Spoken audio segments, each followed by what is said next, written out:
Hey guys, welcome back to another Late Night Strange. Today, we are going to be talking about the strange lights in the woods, or known as wonder lights. These lights in the woods have been seen all over the world and has many theories explaining this phenomenon. It is a strange and rare occurrence that only a few people have experienced, usually by those who live out in the wilderness or backpackers camping out deep in the national forest. We're going to dive deep into what some of these theories are and description behind these lights. In the United States, these are often called spook lights, ghost lights, or orbs by paranormal enthusiasts. In European folklore, these lights are said to either be mischievous spirits of the dead or other supernatural beings such as fairies attempting to lead travelers astray. Believe it or not, these lights have also been reported alongside with Bigfoot sightings. We could even go as far back to as when the first sightings were reported by the Native Americans. According to legends, the spook light was first seen by natives along the infamous Trail of Tears in 1836. However, the first official report occurred in 1881 in a publication called the Ozark Spook Lights. Before we dive too deep into these stories, let's just talk about what these lights are. In the United States, these lights in the woods are most commonly known as will-o-the-wisp, wonder lights, balls of light, jack-o'-lantern, spook lights, and ghost lights, all different names but with the same description of a ball out in the middle of the woods, changing colors. These ghost lights have been seen by travelers at night, often in swamps, but also reported seeing them in graveyards. It looks like a low hovering orb of light, but also have reported to change colors from red, blue, green to yellow. It is known to recede when approached, leading travelers away from safe passages. That is why most Native Americans, if you ask, will tell you do not follow these lights if you do see them in the woods. They will lead you deep into the woods, getting you lost without you finding your way back. I've wandered everywhere in the forest here all day. And I see every star in the sky. There's no clouds. There's nothing. But this light keeps flashing up in the trees, different areas. It's really weird, and I don't know how to describe it because it keeps flashing in different areas of the trees. No helicopter. Oh, did you see it? Whoa! That looked like it came up from the ground, and now it's flashing, and then it... But you're gonna want... Whoa! Now did you see what I'm talking about? Makes no sound at all. Just random flashing, different areas, and it's a big flash, like a big ball of light. Anyway, my point was this is an area that Travis Walton got abducted in up here near the Mogollon Rim. I'll talk about some of these reports that have been seen all over the United States, but the three most famous ones is one called the Hornet Spook Light, also known as the Devil's Promenade. Located northeast of Oklahoma, that light has been seen for more than a century, often described as an orange ball of light that travels east to west along a 4-mile dirt road. It has been seen by locals for decades and also known as the Devil's Promenade. Many explanations have been presented over the years, including escape, natural gas, reflected car lights and billboards, and will-o-wisp, a luminescence created by rotting organic matter. However, all the explanation falls short of being conclusive. Although many paranormal investigators and scientific investigators have studied the light, including the Army Corps of Engineers, no one has been able to provide a conclusive answer to its origin of the light. Next on our list is the Marfa lights, also known as the Marfa ghost lights. You can see these lights in Marfa, Texas in the United States, just east of Mitchell Flats on Route 67. Marfa, Texas has gained its popularity and fame throughout the decades as paranormal investigators and onlookers have flocked to this area to see this phenomenon. The Marfa Chamber of Commerce president says this isn't a publicity stunt to boost tourism in the town. Scientists and mystery solvers have been unable to explain the hue of flickering lights. Basically, I like the folklore aspect of it, and that is it's the Mescalero Apache chief Alzate looking for his tribe. That's the explanation. Kind of romantic anyway. It's romantic. That's the real explanation. It's Alsate. Very inexplicable. Don't know what they are. Don't know what they are, but something's out there on the Mitchell Flat. Onlookers have attributed their sightings such as ghosts, UFOs, or will-o-the-wisps.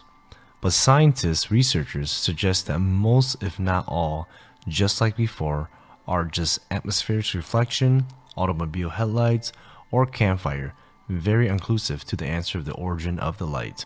The Marfa lights has been seen since the 19th century and is still continuing to this day. So those of you who are going to be in Texas that want to see some spook lights, this would be a great place to view them. Last on the list for me is going to be the Pondings Light. Pondings Light, I have seen this one personally and have visited this one, and you can see this almost every single night when the sun is setting. The Ponding Light, also called Lights of Ponding or the Dog Meadows Lights, is a light that appears in the valley outside of Pondings, Michigan. Reports of this light has appeared since the 1960s, with the popular folklore providing such explanation as a ghost, geological activity, or swamp gas. The first recording sightings of the Pondings Light was in 1966 when a group of teenagers reported the light to a local sheriff's office. Since then, people around Pondings have reported seeing this light almost every night at the site. Throughout the years, there's been many theories and folklore surrounding this phenomenon, but the most popular legends involves a death of a railroad brakeman. The legend states that the valley once contained a railroad track and the light is a lantern of a brakeman who was killed while attempting to stop an oncoming train from colliding with railroad cars stopped on the tracks. Another story claims that the light is the ghost of a slain mail carrier, while another says that it is the ghost of a Native American dancing on the power lines that runs through the valley. Pondings Light even gained more popularity when at one point in time, Ripley's Believe It or Not offered $100,000 to anybody who could solve this mystery. In 2010, Michigan Tech students conducted a scientific investigation of the light, were able to see automotive headlights and taillights when viewing them through a telescope. They even recreated the effect of the light by driving a car through a specific stretch of US Highway 45. These tech students might have just solved one of the greatest mysteries in Pondings, Michigan. But even with all these findings, people will still rather believe that this is just some paranormal event that happens every single night in Pondings, Michigan. We've been measuring the distances between the appearances and disappearances of the cars, and we've been taking video of it as well. Hey, how are we going to do this? We sit around, we talk about how might we use a spectrometer to measure the spectrum of the Ponding Light.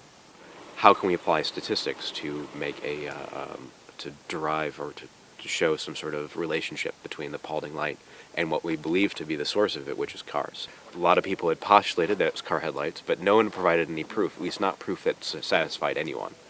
And there was a lot of contradictory evidence. The original legend was that it was somebody who had been killed by a train conductor, and it was his lantern that was swinging. And then it kind of morphed into, it was a bar fight between a train conductor and somebody who was involved with the wife of somebody else, with a lumberjack or something like that, right? Even locals know there is no train, there has been no train. This is not, if you look at the grade here, no one would ever put a train down this stretch of road, at least not in this direction. Because that's actually a question that I had, actually, after going through my research. How is it that you can actually see the light from this distance, over 6 or 7 miles? It should be just a blur off in the distance. Given, what I know about turbulence, it actually shouldn't be that, you can see it as clearly as you can. You're staring out the woods here, and when it gets dark, it's black. It's pitch black. There's nothing there.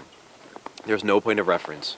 You see a light, and the light is actually moving. And if you look through the telescope, you can see the light moving up the road, and then it stays steady on that long, flat piece of road for a long time. That small movement, coupled especially coupled with turbulence, which can cause a tilt effect, it's just like the twinkling of the stars, except, of course, you're dealing with something that's actually larger and closer to you. These are just 3 locations of some of the most famous lights throughout America where you can view them on a daily basis. There are many more places like this out there. Here are just some more of those locations for those of you who want to see these spook lights. In Bengal state of India, you have the LA lights. Blue Ridge Parkway in North Carolina, you have the Brown Mountain lights. West Point, Virginia, you have the Chahokee lights. In Gujarat state of India, you have the Chirbatis. In rural central Norway, you have the Hesdalen lights. From the big thickets regions of southeast Texas, United States, you have the lights of Saratoga. North Carolina, the Mako lights. Reported outback in Australia, you have the Min Min lights. Another really famous phenomenon is the Naga fireballs, a phenomenon said to be seen annually on the Mekong River. The US Route 66, the Spook Lights. Saskatchewan, Canada, St. Louis lights. Last but not least, the Golden Lights located near a railroad track in Arkansas, USA. These are just some of the lights that you can see on a daily basis when the sun is setting or when night falls. Now let's talk about a different light phenomenon that gets even more strange. These lights that I'll be talking about is some of the strangest lights that people have reported in the woods. So for a car to pass by or a reflective of light, it doesn't make sense if it's deep in the woods covered with trees. These lights are the lights that turns red, blue, green, yellow. They tend to dance around and seem to have some sort of intelligence. These lights are usually seen after a Bigfoot sighting or have been reported seen alongside with Bigfoot. So it will get even stranger from here on. So for those of you who love strange things, carry on. Maybe somebody can tell me what this is.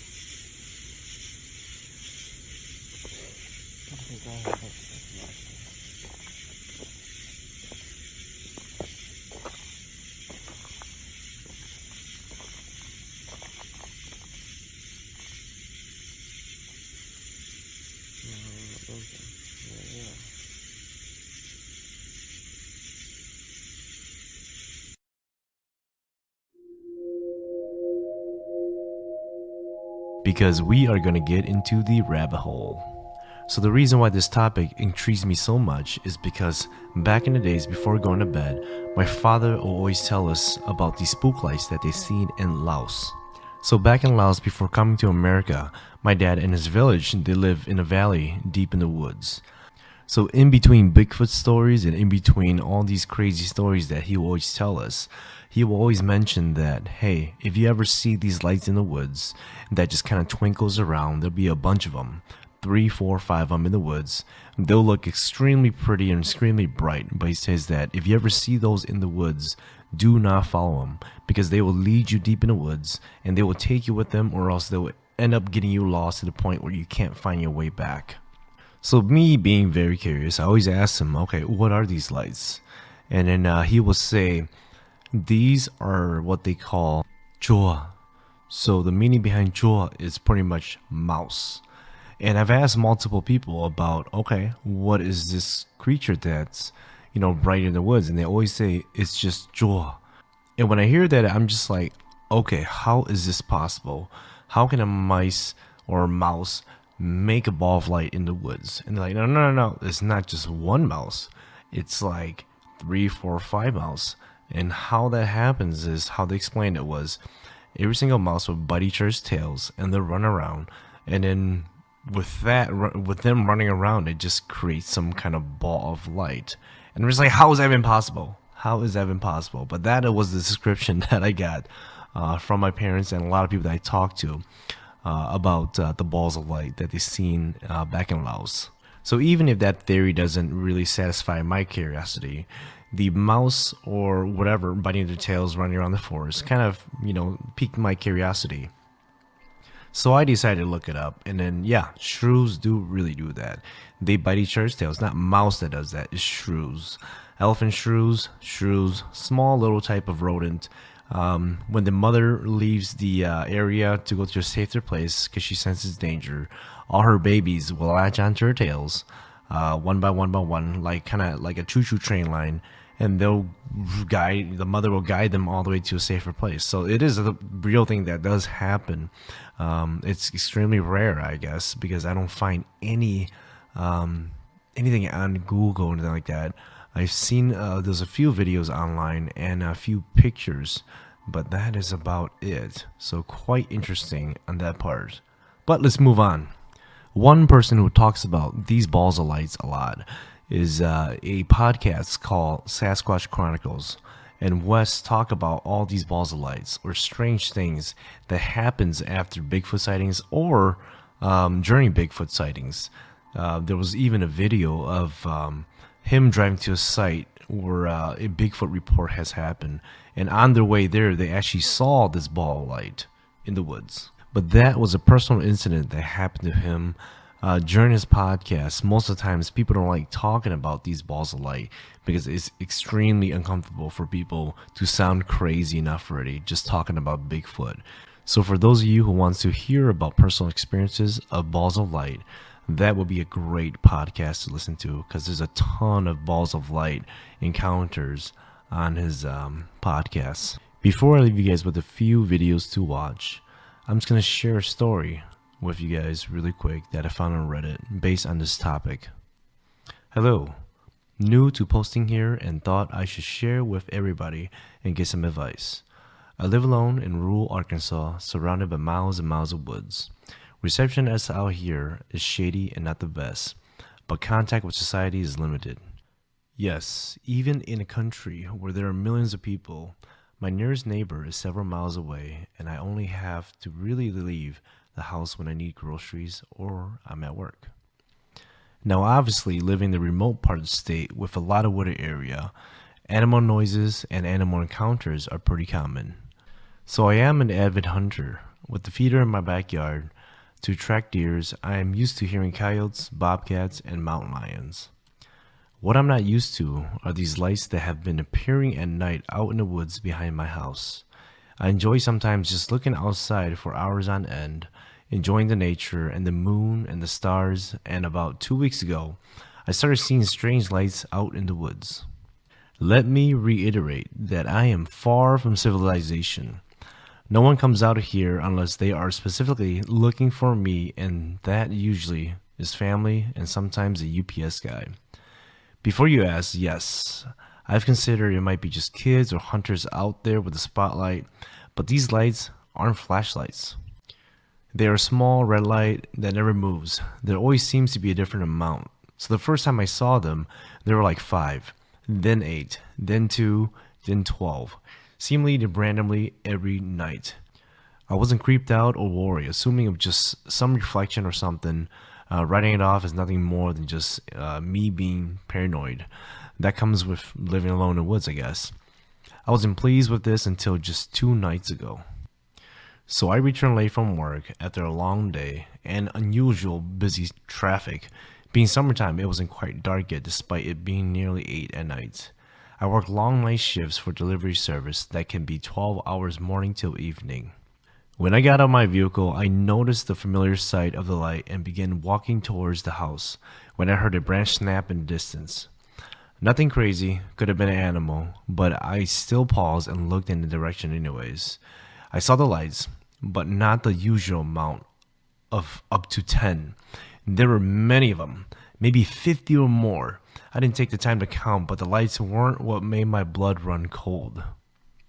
It was the figure that was standing among the trees just in front of the lights. The low light of the evening made it difficult for me to see, but I knew there was something there, and it looked human. Confused and slightly on edge, I gently rested my hand on my concealed handgun. I'm not one to, be afraid to defend myself, but that doesn't mean that, I want to have to. I spoke in more than a shaky voice than I would like to, and kind of just asked, "Who's there?" The figure didn't budge, nor did it respond.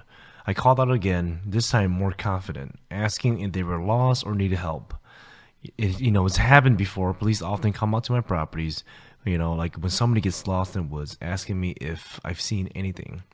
Still, the figure had no response. Instead, it slowly just kind of sunk back into the woods. Now, most of the sunlight had diminished, leaving a twilight sort of visual, making it impossible to see where the figure went. But I noticed the lights were now brighter, as if they moved closer. Some of them began blinking like animals' eyes in the dark, as they continued to grow brighter. I briskly made my way inside and ensured every entrance and window into my home was locked. I hardly slept that night, and yesterday I called into work as I was just so fearful to go outside in case whatever or whoever was out there might have been waiting for me.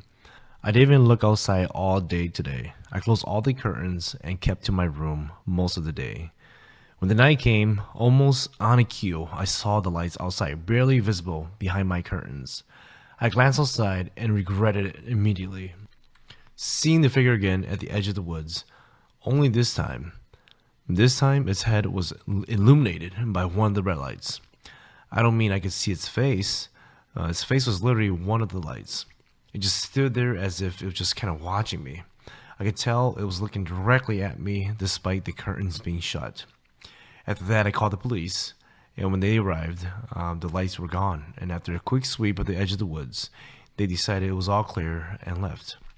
Telling me my paranoia from being alone in the woods out here just getting to me, but I know what I saw. I don't know what's going on, but I just want to ask anybody if they could help or had any suggestion what I should do. I decided today to go to work just to get away from home, and now I dread it when I come home. Please, if any of you guys could think of anything, help me out. I'll try to keep you guys all updated to see what happens. I just hope maybe it's just the paranoia. And that was posted by Obsessed Panda 117. Title is I Keep Seeing Lights in the Woods on Reddit. And that is it for today, guys. Thank you guys all again for listening to A Late Night Strange. For those of you who want to stay late and just kind of watch some Spook Light videos, I'll put some of them behind this when I'm done talking. So, just want to thank you guys again. Later, guys. Bye-bye. It is. It's a lot dimmer than it was. Yeah, it didn't. Dimmed down a little bit. Maybe we should drive down there and check it out.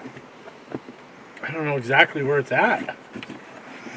I mean, I could open up, like, if I have service, I can open up Google Maps and try to, like... Nah, I think it's down by the river.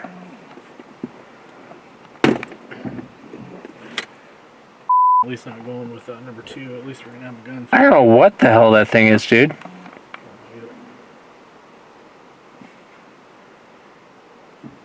It's not moving. No, it's not moving. When I try and zoom in on it, it's just... It's weird. It really flared up there. He knows we're here. Showing off.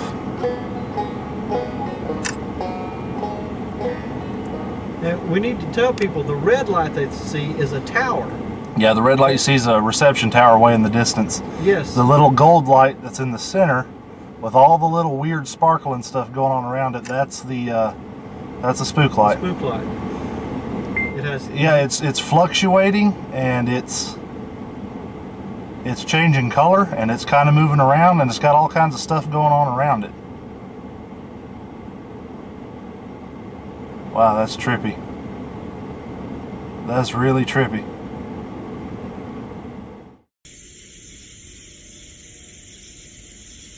Y'all see that shit?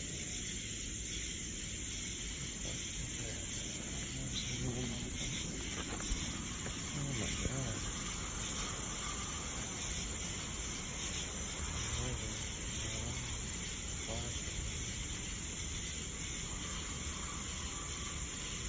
Hill right there. Look at that. Yeah, those things. Yeah, yeah.